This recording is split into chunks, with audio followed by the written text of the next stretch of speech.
পুরুলিয়ার এক অত্যন্ত প্রত্যন্ত জায়গায় নিত্যানন্দ জনবাণীতে এসে সত্যিই আমি অবাক হয়েছি। বিশেষ করে আমার কাছে খুবই অবাক হওয়ার কারণ হলো যে ধরনের কাজ ওনারা করে চলেছেন।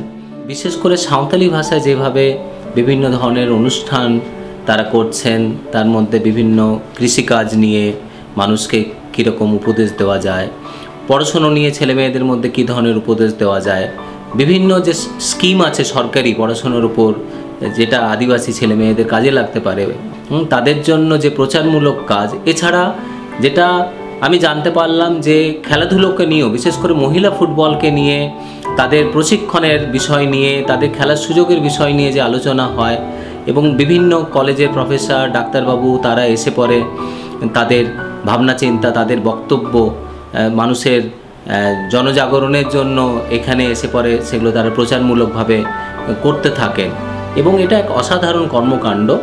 এই কর্মকাণ্ডকে সঠিকভাবে যদি আরও আমরা এগিয়ে যেতে উৎসাহ দিই তাহলে দেখা যাবে হয়তো অনেক দিক থেকেই তারা মানুষের জনকল্যাণে অনেক বেশি ভূমিকা পালন করতে পারবেন। তারা অলরেডি করছেন এবং এই করার মধ্য দিয়ে বিশেষ করে কোভিড পিরিয়ডে যেখানে এখানকার মানুষদের তো আর হাতে হাতে মোবাইল ফোন ছিল না বা ইন্টারনেট কানেকশনও ছিল না, সেখানে এই রেডিও চ্যানেলের মধ্য দিয়ে যেভাবে ছেলে মেয়েদের মধ্যে পড়াশুনোর বিষয়গুলোকে ছড়িয়ে দেওয়া হয়েছিল, কোভিড পরিস্থিতিতেও তারা কিন্তু পড়াশুনো থেকে দূরে সরে না গিয়ে পড়াশোনার মধ্যে আবার ফিরে আসার যে চেষ্টাটা চালিয়েছে, তার পেছনে নিত্যানন্দ জনবাণীর কিন্তু এক বিশাল ভূমিকা আছে।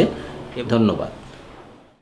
চলো শোনাই, চলো শুনি নিত্যানন্দ জন